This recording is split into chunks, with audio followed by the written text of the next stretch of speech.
Welcome in health سیزیو. جیسے انسانی جسم کے مختلف حصوں میں سیلز یعنی کہ خلیے پائے جاتے ہیں. مثال کے طور پر بلڈ کے اپنے سیلز ہیں جن میں شامل ہیں red blood cells, white blood cells and platelets وغیرہ. مسلز کے اپنے سیلز ہیں جن میں شامل ہیں smooth muscles, skeletal muscles and cardiac muscles وغیرہ. اسی طرح انسانی جسم کے مختلف حصوں کے اپنے اپنے خلیے ہوتے ہیں.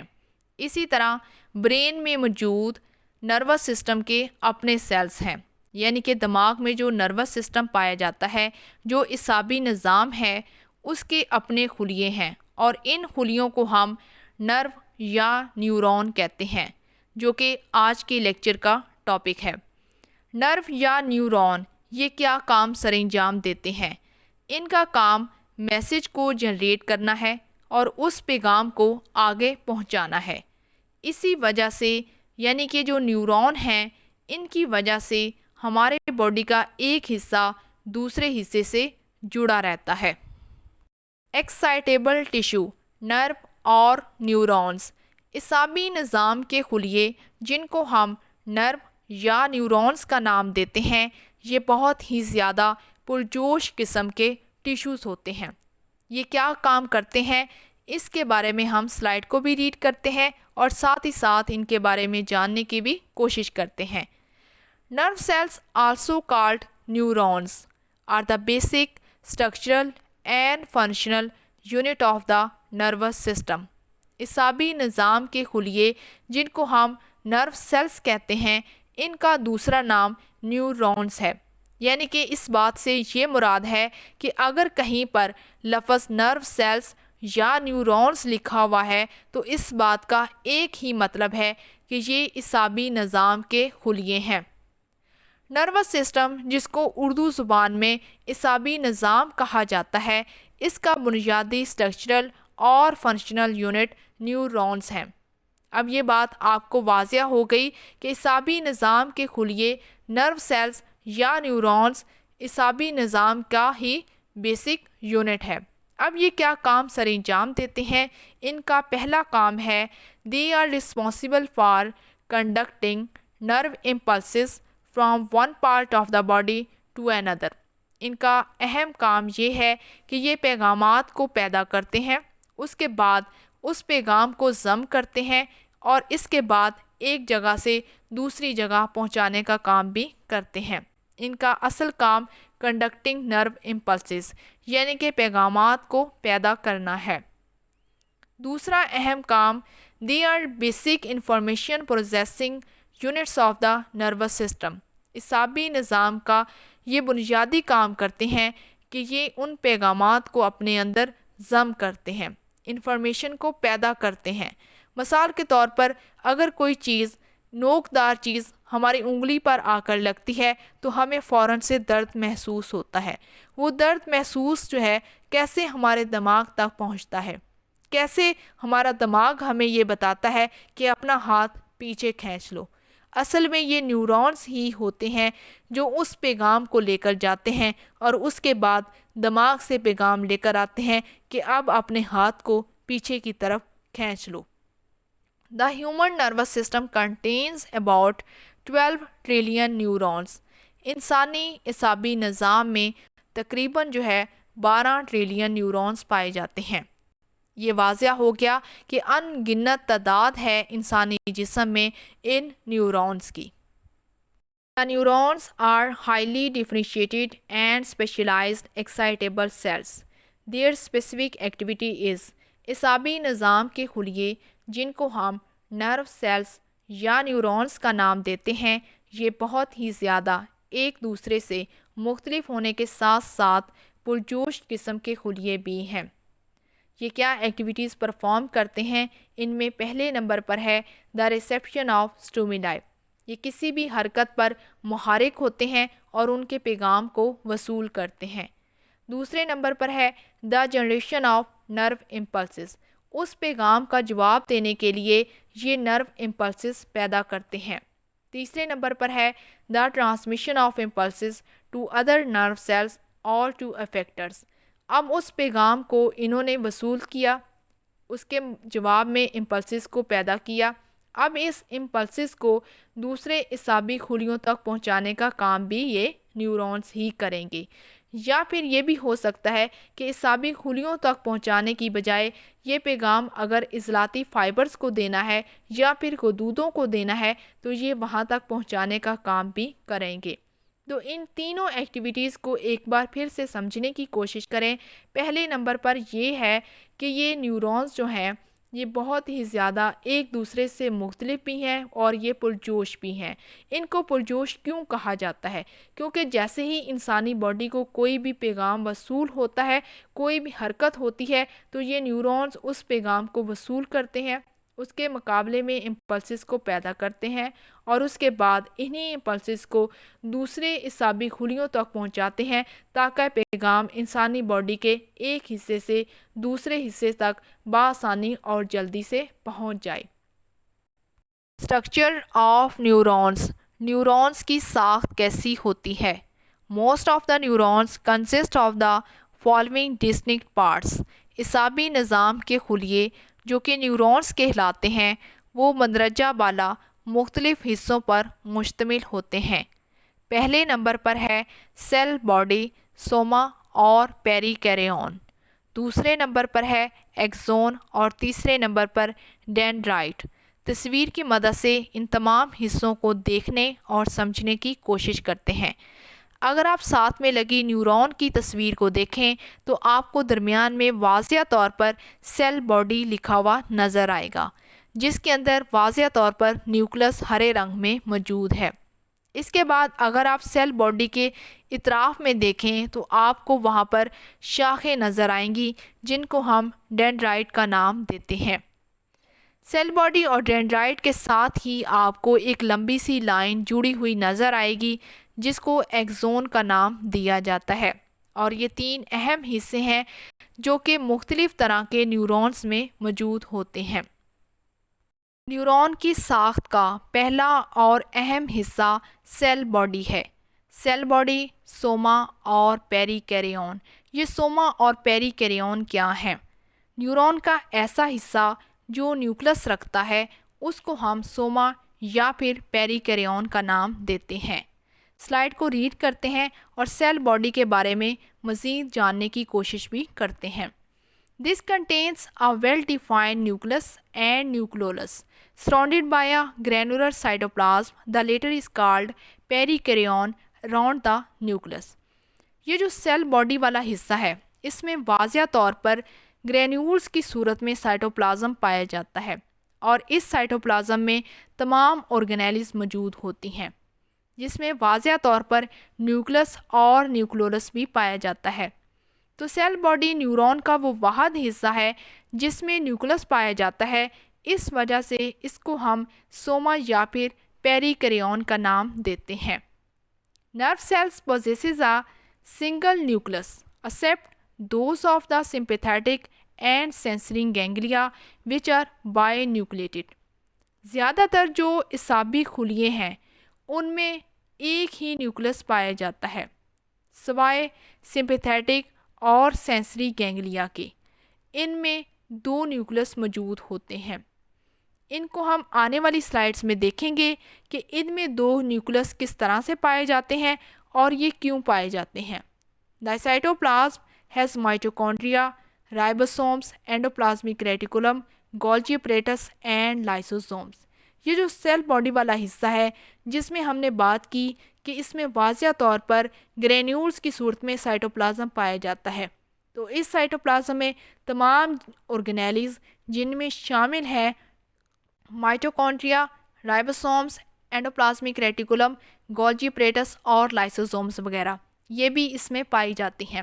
تو یہاں پر ہمیں کچھ اپنا پرانا خلیہ یاد آ گیا جہاں پر ہم نے ڈیٹیل کے ساتھ پڑھا تھا کہ خلیے کے اوپر سیل ممبرین ہوتی ہے، اس کے اندر سائٹوپلازم پایا جاتا ہے اور تمام آرگینیلز اس سائٹوپلازم میں پائی جاتی ہیں۔ تو یہاں پر بھی ہمیں نیورون کا حصہ جو کہ سیل باڈی ہے اس کے سائٹوپلازم میں تمام آرگینیلز پھر سے نظر آ گئی ہیں۔ تو یہ بات واضح ہو گئی کہ یہ حصہ بالکل ایک عام خلیے سے ملتا جلتا ہے۔ جس میں تمام آرگینیلز اور نیوکلس اور نیوکلیولس واضح طور پر پائے جاتے ہیں۔ Some neurons are rich in melanin, others have copper, iron اور zinc۔ کچھ جو نیورونس ہیں ان میں میلانن پگمنٹ پایا جاتا ہے اور یہ میلانن پگمنٹ وافر مقدار میں موجود ہوتا ہے۔ یہ میلانن کیا ہے؟ میلانن اصل میں ایک پگمنٹ، ایک رنگ ہے جو کہ نیورون کو دیتا ہے۔ مثال کے طور پر جیسے ہمارے جلد کا جو رنگ ہے وہ اس پگمنٹ کی وجہ سے ہی ہے، جبکہ کچھ کے اندر کاپر، آئرن اور زنک بھی موجود ہوتا ہے۔ The nerve cell body is the most vital part of the neuron۔ Neuron کا واحد اور اہم جو حصہ ہے وہ ہے نرو سیل باڈی۔ یہ جو نرو سیل باڈی ہے اگر یہ ڈسٹرائے ہو جائے، مثال کے طور پر بائی ٹاکسنس، کسی بھی مائکرو آرگنزم کی وجہ سے، کسی بھی بیکٹیریا، کسی بھی وائرس کی وجہ سے، اگر یہ سیل باڈی والا حصہ ختم ہو جائے یا پھر انسانی باڈی کے کسی کیمیکل کی وجہ سے یا باہر سے کسی ٹاکسن کی وجہ سے اگر یہ نیورون والا حصہ ڈیڈ ہو جائے، ختم ہو جائے، تو اس سے کیا ہوگا؟ بہت ہی زیادہ نقصان ہوگا۔ دوسری کنڈیشن بائی انوکسیا۔ انوکسیا کہا جاتا ہے جب ٹیشو میں آکسیجن کی کمی ہوتی ہے، یعنی کہ ہپوکسیا کی جو سویر کنڈیشن ہوتی ہے اس کو ہم انوکسیا کہتے ہیں۔ تو اس حالت میں بھی جو نیورون کا سیل باڈی والا حصہ ہے وہ ختم ہو سکتا ہے۔ By viral infection such as poliomyelitis. Poliomyelitis ایک پولیو وائرس کی وجہ سے پھیلتا ہے اور اس وائرس میں بھی جو ہے وہ نرو سیل باڈی والا حصہ ڈیڈ ہو سکتا ہے۔ تو یہ بات اب آپ کو واضح ہو گئی کہ کسی بھی ٹاکسن یا پھر آکسیجن کی کمی کی وجہ سے یا کسی بھی بیکٹیریا وائرس کی وجہ سے بھی نیورون کا جو حصہ سیل باڈی ہے اس کے ڈیڈ ہونے کے چانسز، اس کے ختم ہونے کے چانسز ہوتے ہیں۔ اور اگر یہ سیل باڈی والا حصہ ختم ہو جاتا ہے تو اس سے تمام نیورون کے ختم ہونے کے چانسز بھی بڑھ جاتے ہیں۔ تصویر کی مدد سے سیل باڈی، سوما اور پیریکیریون کو دیکھنے اور سمجھنے کی کوشش کرتے ہیں کہ یہ ہمیں نیورون میں کہاں پر نظر آتے ہیں۔ اگر آپ تصویر کو غور سے دیکھیں تو آپ کو یہاں پر ایک نیورون نظر آ رہا ہے اور نیورون کے اوپر والا حصہ جو کہ سیل باڈی ہوتا ہے وہ بھی آپ کو یہاں پر واضح طور پر نظر آ رہا ہے۔ سیل باڈی کے اوپر سیل ممبرین موجود ہے، اس کے اندر سائٹوپلازم نظر آ رہا ہے اور سائٹوپلازم کے اندر تمام طرح کی آرگینیلز پائی جاتی ہیں جن میں واضح طور پر آپ کو یہاں پر نیوکلس بھی نظر آ رہا ہے۔ تو یہاں پر یہ بات آپ کو واضح ہو گئی کہ نیورون کے کس حصے میں یہ سیل باڈی پایا جاتا ہے اور یہ ہمیں کس طرح سے نظر آتا ہے۔ نیورون کی ساخت کا دوسرا اہم حصہ ایکسونز ہے۔ This is the name given to the longest process of the neuron and is also called nerve fibers۔ Neuron کا یہ حصہ بہت زیادہ لمبائی پر مشتمل ہوتا ہے اور ایکسونز کو ہم نرو فائبر بھی کہتے ہیں۔ اگر آپ ساتھ والی تصویر کو دیکھیں تو یہاں پر آپ کو نیورون کا حصہ ایکسون واضح طور پر نظر آ رہا ہے جو کہ کافی زیادہ لمبائی پر مشتمل ہے۔ Axon carry impulses away from the nerve cell body to other neurons اور muscular اور glandular tissue۔ ایکسونز کیا کام سر انجام دیتے ہیں؟ ایکسونز اصل میں پیغامات کو حاصل کرتے ہیں اور یہ پیغامات ان کو نیورون کا پہلا حصہ جو کہ سیل باڈی کہلاتا ہے وہاں سے ملتے ہیں۔ ان پیغامات کو وصول کرنے کے بعد یہ دوسرے نیورونز یا پھر عضلات یا پھر جو گلینڈولرز ٹیشوز ہوتے ہیں، غدودی ٹیشوز ہوتے ہیں، ان تک پہنچانے کا کام کرتے ہیں۔ یعنی کہ اس بات سے یہ مراد ہے کہ ایکسون کا اصل کام پیغامات کو وصول کرنا اور اس کے بعد انسانی باڈی کے دوسرے نیورونز یا پھر حصوں کو پیغامات پہنچانا ہے۔ The axon emerges from the cell body at the region termed the axon hillock۔ Axon اور سیل باڈی جس مقام پر ایک دوسرے کے ساتھ جڑتے ہیں، ملتے ہیں، اس حصے کو ہم ایکزون ہائلک کا نام دیتے ہیں۔ یہاں پر آپ کو ساتھ والی تصویر میں واضح طور پر ایکزون ہائلک دکھائی دیا گیا ہے کہ یہ وہ مقام ہے جہاں پر سیل باڈی اور ایکزون آپس میں ایک دوسرے کے ساتھ جڑ رہے ہیں۔ The axon consists of a central core of jelly-like semi-fluid substance called the exoplasm, surrounded by a membrane called exolemma۔ اس بات کو سمجھنے کے لیے پہلے آپ تصویر کو سمجھیں۔ یہاں پر آپ کو جو نیورون کی تصویر نظر آ رہی ہے اس کے اوپر والے حصے کو ہم سیل باڈی کہتے ہیں۔ پھر اس کے بعد ایکزون آ جاتا ہے جو کہ یہاں پر آپ کو جامنی رنگ کے اندر دکھائی دیا گیا ہے۔ ایکزون اور سیل باڈی جس مقام پر ایک دوسرے کے ساتھ ملتے ہیں اس جگہ اس مقام کو ہم ایکزون ہائلک کا نام دیتے ہیں۔ تو بات کر لیتے ہیں ایکزون کی، جو کہ یہاں پر آپ کو پرپل کلر کے اندر دکھائی دیا گیا ہے۔ اس جامر رنگ کو اگر آپ غور سے دیکھیں، اس کی ساخت کو سمجھیں، تو یہ ہمیں پتہ چلتا ہے کہ ایکزون کی جو اندر ہے وہ جیلی لائک فلوئڈ پایا جاتا ہے جس کو ہم ایکزوپلازم کہتے ہیں، یعنی کہ جو سائٹوپلازم کی طرح کا ہوتا ہے۔ تو ایکزو کے اندر پایا گیا ہے تو اس لیے ہم اس کو ایکزوپلازم کا نام دیں گے، یعنی کہ ایکزون کے اندر جو سائٹوپلازم پایا جاتا ہے اس کو ہم ایکزوپلازم کہیں گے۔ اس کے اوپر آپ کو یہ جو کالے رنگ کی دونوں لائنیں نظر آ رہی ہیں اس کو ہم کہتے ہیں ایکزولیما، یعنی کہ جو میمبرین ہے اس ایکزون کے اوپر جو میمبرین ہوتی ہے اس کو ہم ایکزولیما کا نام دیتے ہیں۔ In the body, a nerve fibers carry impulses in one direction only. If a fiber carry impulses from the CNS to periphery, it is called efferent. یہ جو ایکزون ہے ہم نے یہ بات کی کہ یہ پیغامات کو ریسیو کرتے ہیں اور اس کے بعد ان پیغامات کو پہنچاتے ہیں۔ تو یہ دو طرح کا کام ہوا، ایک پیغامات کو حاصل کرنا اور دوسرا پیغامات کو پہنچانا۔ اس کو ہم کہتے ہیں ایفرنٹ اور ایفرنٹ۔ سب سے پہلے بات کر لیتے ہیں ایفرنٹ کی کہ یہ کیا ہے۔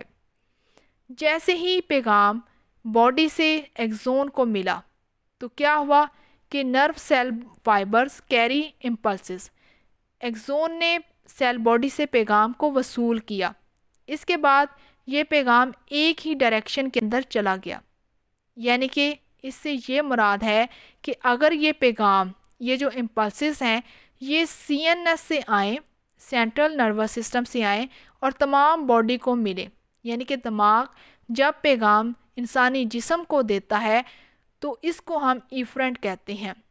پیغام تو یہ ایکزون کے راستے سے ہی آنا ہے، تو لیکن بات کرنے کا یہ مقصد ہے کہ جب بھی پیغام سینٹرل نروس سسٹم سے تمام جسم کو جائے گا اس کو ہم ایفرنٹ کا نام دیتے ہیں۔ While a nerve fiber carrying impulses from the periphery towards the CNS, it is also called efferent nerve fibers. جبکہ اگر پیغام جسم سے سینٹرل نروس سسٹم کی طرف جائے گا تو اس کو ہم ایفرنٹ نرو فائبرز کا نام دیں گے۔ ٹھیک ہے، دونوں باتوں کو ایک بار پھر سے سمجھنے کی کوشش کریں۔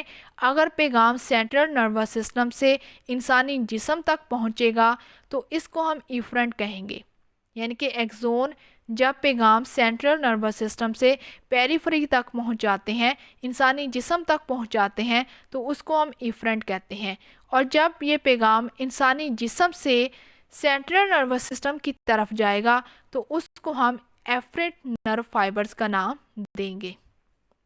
جیسا کہ ہم نے پچھلی سلائیڈز میں پڑھا کہ ایکزونز کی لمبائی بہت زیادہ ہوتی ہے۔ اس سلائیڈ میں ہم ایکزونز کا سائز دیکھیں گے کہ کیا ہے۔ Axons are variable in length from a few millimetres in brain to a metre اور more between the spinal cord and toes. Axons کی لمبائی انسانی جسم کے مختلف حصوں میں مختلف ہوتی ہے۔ اس کی لمبائی چند ملی میٹر سے لے کر میٹرز تک بھی ہو سکتی ہے، یا پھر ہو سکتا ہے میٹر سے بھی زیادہ ہو۔ انسانی دماغ میں ایکزونز کی لمبائی چند ملی میٹرز تک کی ہے، جبکہ اسپائنل کارڈ اور ٹوز میں اس کی لمبائی میٹر سے بھی زیادہ دیکھنے میں آتی ہے۔ ایکزون کولیٹرلز یہ کیا ہیں؟ The axons do not branch as much as dendrites, but many axons along their course show side branching called collaterals. تھوڑا سا لفظ پہلے کولیٹرلس کو سمجھ لیں کہ یہ کیا ہے. ایکزونز ویسے تو اپنی شاخیں نہیں بناتے جیسے ڈینڈرائٹس کی شاخیں ہوتی ہیں، لیکن کچھ ایسے ایکزونز بھی ہیں جو اپنی شاخیں نکالتے ہیں. تو ایکزون کیا ہے؟ ایک لمبی سی لائن ہے. اگر اس میں جو پہلی شاخ نکلے گی اس کو ہم کولیٹرلس کا نام دیں گے. اس کو ہم ایکزون کولیٹرلس کہتے ہیں. اس کے بعد دوسرے نمبر پر ہے Exxon ٹرمینیلس. The axon and axon collaterals terminate by branching into many fine filaments known as axon terminalis.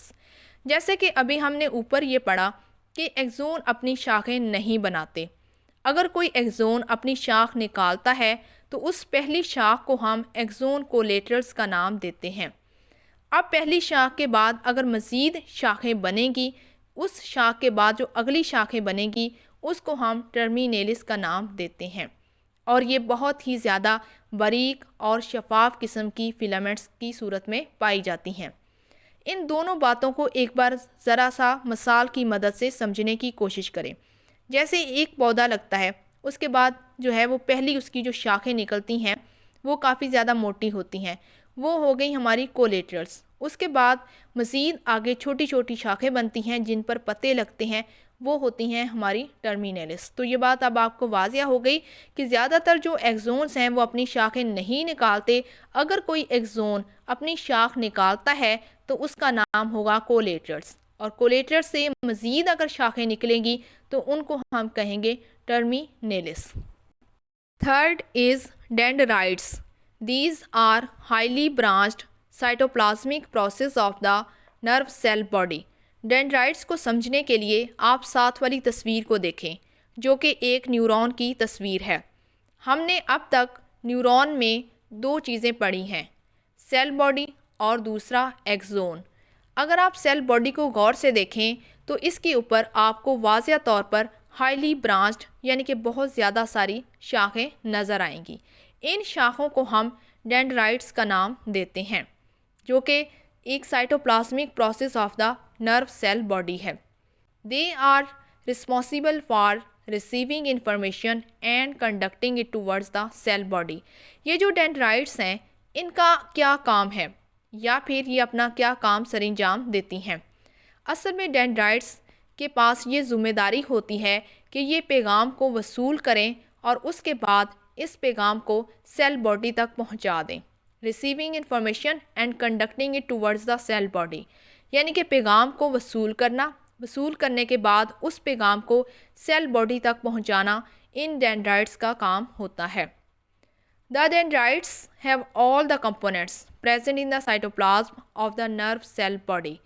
Dendrites جو ہیں وہ تمام کمپوننٹس رکھتے ہیں جو کہ سائٹوپلازم میں موجود ہوتے ہیں. نرو سیل باڈی کا جو سائٹوپلازم ہے اس میں تمام جو کمپوننٹس ہیں وہ ڈینڈرائٹس رکھتا ہے. How information flow through neurons. پیغام کس طرح سے آتا ہے اور کیسے نیورون اس پیغام کو وصول کرتا ہے اور اس کے بعد کیسے ایک نیورون اس پیغام کو دوسرے نیورون یا انسانی جسم کے کسی حصے تک پہنچانے کا کام کرتا ہے. اس سوال کا جواب ہم ایک تصویر کی مدد سے دیکھنے اور سمجھنے کی کوشش کرتے ہیں. اگر آپ یہاں پر تصویر کو دیکھیں تو آپ کو ایک نیورون نظر آ رہا ہے. نیورون کا سب سے پہلا حصہ جو کہ ڈینڈرائٹس کہلاتا ہے وہ آپ کو نظر آئے گا. ڈینڈرائٹس کا کیا کام ہوتا ہے؟ ڈینڈرائٹس کا اصل کام کلیکٹ الیکٹریکل سگنلز، کسی بھی پیغام کو وصول کرنا ہے. اس کے بعد ڈینڈرائٹس اس پیغام کو نیورون کا دوسرا حصہ جو کہ سیل باڈی کہلاتا ہے اس تک پہنچا دیتے ہیں. سیل باڈی کیا کام کرتا ہے؟ Integrates incoming signals and generates outgoing signal to axon. Cell body دو کام کرتا ہے. ایک تو یہ پیغام کو وصول کرتا ہے، اس کے بعد اس پیغام کو اپنے اندر ضم کرتا ہے. اس کے بعد وہ اس پیغام کے جواب میں جنریٹ کرتا ہے امپلسز. پھر اس کے بعد یہ امپلسز وہ آگے ایکزون کو ٹرانسفر کر دیتا ہے. ایکزون کیا کام کرتا ہے؟ Axon passes electrical signals to dendrites of another cell or to an affected cell. Axon دو کام کرتا ہے. یا تو یہ وہ پیغام جو ہے جو اس نے ڈینڈرائٹ سے سیل باڈی اور سیل باڈی سے اس کو تک پہنچا ہے، یا تو وہ دوسرے سیل کو پہنچا دے گا، یعنی کہ دوسرے نیورون کو پہنچا دے گا، یا پھر وہ کسی سیل کے ایسے حصے کو پہنچا دے گا جہاں پر اس پیغام کی ضرورت ہے۔ تو اب آپ کو یہ بات واضح ہو گئی کہ ایک نیورون کے اندر کس طرح سے پیغام آتا ہے اور یہ ایک پیغام کیسے دوسرے حصے تک پہنچایا جاتا ہے۔ تو بات بالکل واضح ہے کہ ڈینڈرائٹس پیغام کو وصول کرتی ہیں، سیل باڈی اس پیغام کا جواب وصول کرنے کے بعد اپنی جو سگنلز ہیں اس کو جنریٹ کرتی ہیں، اور اس کے بعد یہ پیغام ایکزونز تک پہنچا دیا جاتا ہے۔ ایکزون آگے جو نیکسٹ نیورون ہوتا ہے اس تک پہنچائیں گے، یا پھر جو افیکٹر سیل ہوگا، مثال کے طور پر جیسے عضلات ہیں، یہاں تک وہ اس پیغام کو پہنچانے کا کام کریں گے۔ Classification of neurons. The different neurons in the body are classified on the basis of their structure and functions. انسانی باڈی میں نیورونز کی مختلف اقسام پائی جاتی ہیں۔ یہ کلاسیفیکیشن نیورونز کی ساخت اور ان کے کام کے لحاظ سے کی جاتی ہیں۔ In other words, neurons are classified histologically as well as physiologically. دوسرے الفاظ میں نیورونز کو ہم ان کی ساخت یعنی کہ ہسٹولوجیکلی اور ان کے کام کے لحاظ سے فیزیولوجیکل کلاسیفائی کرتے ہیں۔ سب سے پہلے دیکھ لیتے ہیں بائیں اطراف میں ہسٹولوجیکل کلاسیفیکیشنز آف نیورونز۔ ان میں شامل ہیں پہلے نمبر پر یونیپولر نیورونز، جس کو ہم مونوپولر نیورونز بھی کہتے ہیں۔ دوسرے نمبر پر ہے سوڈو یونیپولر نیورونز۔ تیسرے نمبر پر ہے بائی پولر نیورونز۔ چوتھے نمبر پر ہے ملٹی پولر نیورونز، اور آخری ہے نیورونز وداؤٹ ایکزونز۔ اب چلتے ہیں نیورونز کی دوسری کلاسیفیکیشن کی طرف، جو کہ ہے فیزیولوجیکل کلاسیفیکیشن آف نیورونز، جن میں پہلے نمبر پر ہے سینسری اور ریسیپٹر نیورونز، اور دوسرے نمبر پر ہے موٹر اور effector neurons. Histological classifications of neurons. پہلے نمبر پر ہے یونیپولر نیورونز، اور اس کو مونوپولر نیورونز بھی کہتے ہیں۔ یونی یا پھر مونو کا مطلب ایک ہوتا ہے۔ This type of neurons has only one process which functionally an axon. یہ نیورونز کی وہ قسم ہے جس میں ایک ہی پروسیس پایا جاتا ہے۔ جیسا کہ آپ کو ساتھ والی تصویر میں نظر آ رہا ہے کہ یہ ایک نیورون ہے اور اس میں ایک ہی آپ کو پروسیس نظر آ رہا ہے، جس وجہ سے ہم اس کو یونیپولر یا پھر مونوپولر کا نام دیتے ہیں۔ In man, these neurons are only in one place. انسانی جسم میں یہ نیورونز صرف ایک ہی جگہ پر پائے جاتے ہیں، اور وہ کیا ہے؟ میزنسفیلک نیوکلس آف دا ٹریگمینل نرو۔ سب سے پہلے لفظ ٹریگمینل نرو کو سمجھیں کہ یہ کیا ہے۔ ٹریگمینل نرو اصل میں پانچویں کرینوی جو ہماری پانچویں کرینیل نرو ہے اس کا نام ہے۔ اس کو ہم ففتھ کرینیل نرو بھی کہتے ہیں، یعنی کہ اس کو CN5 کے نام سے لکھا جاتا ہے۔ اس کی ذمہ داری کیا ہوتی ہے؟ جب بھی ہم چباتے ہیں یا کھانے کو نگلتے ہیں تو اس وقت جو پیغام وصول ہوتا ہے وہ یہی نروز لے کر آتی ہیں۔ اب دیکھ لیتے ہیں کہ میزنسفیلک نیوکلس سے کیا مراد ہے۔ میزنسفیلک Nucleus is the only structure in the central nervous system to contain the cell bodies of first order sensory nerve۔ اب آپ کو یہ دونوں باتیں کلیئر ہو گئیں کہ یہ میزنسفیلک نیوکلس آف دا ٹریگمینل نرو کا کیا مطلب ہے، اور یہی انسانی باڈی کا وہ حصہ ہے سینٹرل نروس سسٹم کا جہاں پر ہمیں یونیپولر نیورونز نظر آتے ہیں۔ Pseudo unipolar neurons. سوڈو کہا جاتا ہے جس کی کوئی خاص واضح شکل نہیں ہوتی۔ یونی کہتے ہیں ایک کو، اور پولر کہا جاتا ہے اس چیز کو جس کے گرد چیزیں بنتی ہیں۔ In this type of neurons, the axon and dendrites arise from a common stem۔ یہ اس طرح کی نیورونز کی اقسام ہیں جس میں ایکزون اور ڈینڈرائٹس دونوں ہی ایک کامن سٹیم سے نکلتے ہیں۔ وہ کامن سٹیم کیا ہے؟ سیل باڈی، جو کہ آپ کو نیچے تصویر میں واضح طور پر نظر آ رہا ہے کہ تصویر میں سے دو شاخیں نکل رہی ہیں، ایک دائیں طرف جا رہی ہے اور دوسری بائیں طرف۔ that divides into two process. یہ جو شاخیں ہیں یہ دو حصوں میں تقسیم ہو جاتی ہیں. پہلی one acting as a dendrite, ایک جو ہے وہ کیسے عمل کرے گی ڈینڈرائٹس کے طور پر, اور دوسری another acting as a axon, یعنی کہ ایک ڈینڈرائٹس کہلائے گی اور دوسری ہماری ایکزون کہلائے گی. اس طرح کے نیورونز کی اگزامپل کیا ہے؟ سوڈو یونیپولر نیورونز زیادہ تر پوسٹیریئر اسپائنل روٹ گینگلیا میں پائے جاتے ہیں. بائی پولر نیورونز, بائی کہا جاتا ہے دو کو.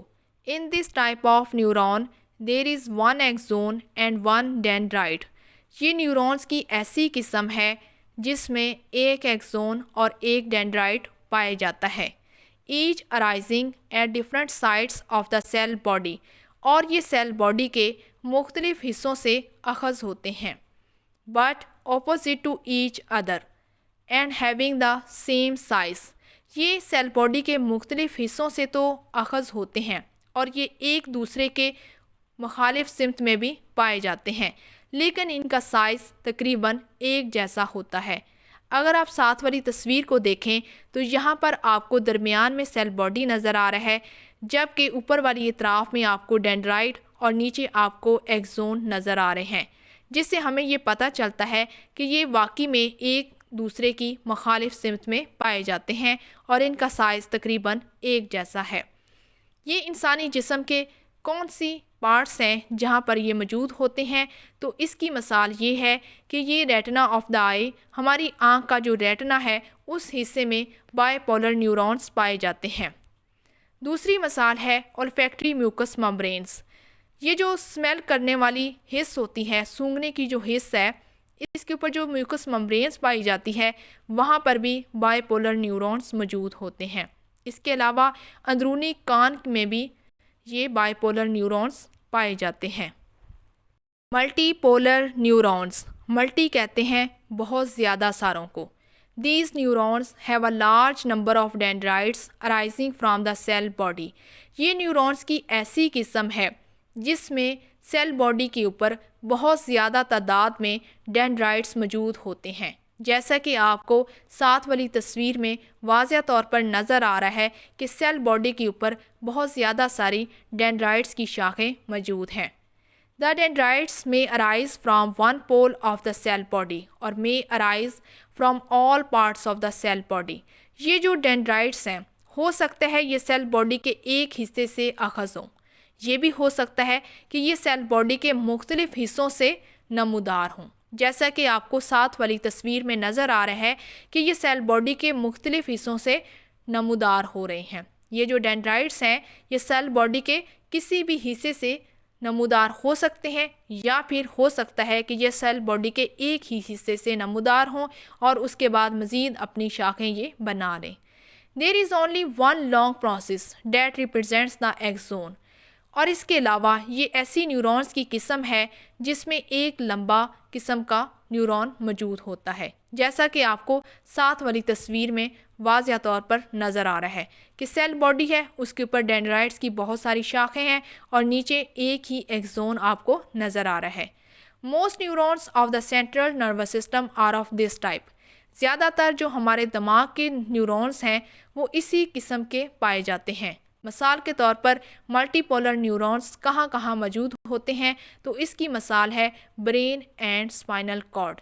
یہ وہ دو جگہ ہیں جہاں پر ہمیں ملٹی پولر نیورونز دیکھنے کو ملتے ہیں. Fifth is anaxonic neuron, neurons without axon. ایسے نیورون جن میں ایکزونز نہیں ہوتا. A few neurons in the central nervous system possesses dendrites but no axons. چند ایسے نیورونز بھی ہیں جن میں سیل باڈی اور ڈینڈرائٹس تو موجود ہے مگر ان میں ایکزونز نہیں ہوتا. یہ چند ایک نیورونز انسانی باڈی کے سینٹرل نروس سسٹم میں پائے جاتے ہیں. In these cells, nervous connections occur in any direction along their dendrites-like process. اس طرح کے جو نیورونز ہوتے ہیں ان میں پیغام کون وصول کرتا ہے؟ ان میں یہ پیغام یہی جو ڈینڈرائٹس ہیں یہ وصول کرتے ہیں. In these cells, nerves connections occur in any direction. اور یہ جو پیغام ہے یہ کسی بھی سمت جا سکتا ہے. کیونکہ یہاں پر جو ڈینڈرائٹس ہیں وہ سیل باڈی کے اوپر پھیلے ہوئے ہیں، جس وجہ سے یہ پیغام کسی بھی جگہ پر پہنچایا جا سکتا ہے۔ ایسے نیورونز انسانی باڈی میں کہاں پر پائے جاتے ہیں؟ تو اس کی مثال ہے ایماکرائن سیلز ان دا ریٹنا۔ آنکھ کے اندر جو ریٹنا ہوتا ہے اس میں جو ایماکرائن سیلز پائے جاتے ہیں، وہاں پر ہمیں ایسے نیورونز دیکھنے کو ملتے ہیں جن کے اندر کسی قسم کا ایکسونز نہیں ہوتا۔ آپ یہاں پر دونوں تصاویر کو دیکھ سکتے ہیں کہ ہمیں یہاں پر درمیان میں واضح طور پر سیل باڈی نظر آ رہا ہے، اس میں ہمیں نیوکلس بھی نظر آ رہا ہے اور اس کی اطراف میں ہمیں ڈینڈرائٹس نظر آ رہے ہیں۔ نیورونز کی دوسری کلاسیفیکیشن ہے physiological classification of neurons. Function کے لحاظ سے نیورونز کو کس طرح سے تقسیم کیا جاتا ہے؟ The physiological classification of neurons is based on the directions in which they transmit impulses. Function کے لحاظ سے ہم نیورونز کو اس طرح سے تقسیم کرتے ہیں کہ وہ جس سمت میں اپنا پیغام لے کر جاتے ہیں، اس سمت کے لحاظ سے ہی ہم یعنی کہ ان کی پرفارمنس کی بیس پر ہی یہ فزیولوجیکل کلاسیفیکیشن کی جاتی ہے، جس میں پہلے نمبر پر ہے سینسری اور receptor neurons. These type of neurons receive afferent fibers responsible for various sensation. لفظ آپ afferent fibers کو سمجھنے کی کوشش کریں۔ اصل میں یہ جو سینسری اور ریسیپٹر نیورونز ہوتے ہیں، یہ کیا کام کرتے ہیں؟ یہ ایسے نیورونز ہوتے ہیں جو کہ اپنا پیغام afferent فائبر سے وصول کرتے ہیں، یعنی کہ یہ پیغام انسانی جسم کے مختلف حصوں سے پیغام کو وصول کرتے ہیں اور اس کے بعد یہ ان کے اندر سینسیشن جنریٹ کرنے کا کام بھی کرتے ہیں۔ یہ ان کی ذمہ داری ہوتی ہے کہ وہاں سے پیغام کو وصول کریں اور اس کے بعد اس پیغام کو انسانی دماغ تک پہنچا دیں۔ تھوڑی سی بات کو سمجھنے کی کوشش کریں کہ سینسری اور ریسیپٹر نیورونز ایسے نیورونز کی اقسام ہیں جس میں نیورونز اپنا پیغام انسانی جسم کے کسی بھی حصے سے وصول کرتا ہے اور اس کے بعد انسانی دماغ تک یہ پیغام پہنچاتے ہیں۔ مثال کے طور پر پین، انسان کو درد ہوتا ہے۔ مثال کے طور پر اگر انسان کو اپنی انگلی میں درد ہوا تو کیا ہوا؟ سینسیشن پیدا ہوئی۔ اس کے بعد یہ نیورونز وہاں سے پیغام کو وصول کریں گے اور انسانی دماغ کو بتائیں گے کہ انسانی جسم کے اس حصے میں درد ہو رہی ہے۔ دوسرا ہے ٹمپریچر۔ اگر انسانی باڈی کا ٹمپریچر انکریز کرتا ہے یا ڈیکریز کرتا ہے تو ہمارا ریئیکشن ہوتا ہے، ہمیں گرمی لگتی ہے، ہمیں سردی لگتی ہے، جس وجہ سے یہ جو نیورونز ہیں یہ پیغام وصول کرتے ہیں اور دماغ تک جا کر پہنچ جاتے ہیں۔ تیسرے نمبر پر ہے ٹچ، کہ ہم نے اس چیز کو چھونا ہے یا نہیں چھونا، تو ہمیں یہ نیورونز بتاتے ہیں کہ ہم نے کیا کرنا ہے۔ اس کے بعد pressure, light, sound, smell and test neurons, یہ چند ایگزامپلز ہیں جو کہ ہمیں یہ بتاتی ہیں کہ سینسری اور ریسیپٹر نیورونز کا کیا کام ہے۔ سادہ سی بات ہے کہ یہ اصل میں انسانی جسم سے پیغام کو وصول کرتے ہیں اور اس کے بعد اس پیغام کو انسانی دماغ تک یہ پہنچا دیتے ہیں۔ دوسری فزیولوجیکل کلاسیفیکیشن ہے موٹر اور effector neurons. These neurons send impulses from the brain and spinal cord to the effectors, which may be muscles اور glands۔ یہ نیورونز کی ایسی قسم ہے جس میں جو پیغام ہے وہ دماغ اور اسپائنل کارڈ سے انسانی جسم کے حصے تک پہنچایا گیا ہے، یعنی کہ جو پیغام ہے وہ دماغ اور اسپائنل کارڈ سے آیا ہے اور یہ کس کے پاس پہنچایا گیا ہے؟ یہ عضلات یا پھر جو غدود ہوتے ہیں ان تک یہ پیغام پہنچایا جاتا ہے۔ تصویر کی مدد سے نیورونز کی فزیولوجیکل کلاسیفیکیشن کو دیکھنے اور سمجھنے کی کوشش کرتے ہیں۔ اگر آپ بائیں طرف دیکھیں تو یہاں پر آپ کو واضح طور پر سینسری اور ریسیپٹر نیورونز نظر آ رہے ہیں، جو کہ ہمیں یہ بتاتے ہیں کہ یہ ایسے نیورونز ہیں جس میں پیغام انسانی جسم سے وصول کر کے دماغ تک پہنچایا گیا ہے۔ یعنی کہ سادہ زبان میں یہ بات ہو رہی ہے کہ پیغام انسانی جسم کے مختلف حصوں سے دماغ تک پہنچانے کا کام سینسری اور ریسیپٹر نیورونز کرتے ہیں، جبکہ موٹر اور افیکٹر نیورونز ایسے نیورونز ہوتے ہیں جس میں پیغام انسانی دماغ سے آتا ہے اور یہ پیغام انسانی جسم کے مختلف حصوں تک پہنچایا جاتا ہے۔ تو اب آپ کو یہ دونوں فزیولوجیکل کلاسیفیکیشن کی سمجھ آ گئی ہوگی۔ یہ ہمارا نیورونز کا چھوٹا سا انٹروڈکشن تھا جو کہ نروس سسٹم کا ایک خلیہ ہے۔ آنے والی ویڈیو کے اندر ہم ڈیٹیل کے ساتھ نروس سسٹم کے بارے میں پڑھیں گے کہ یہ کیا ہوتا ہے اور یہ اپنا کام کس طرح سے سر انجام دیتا ہے۔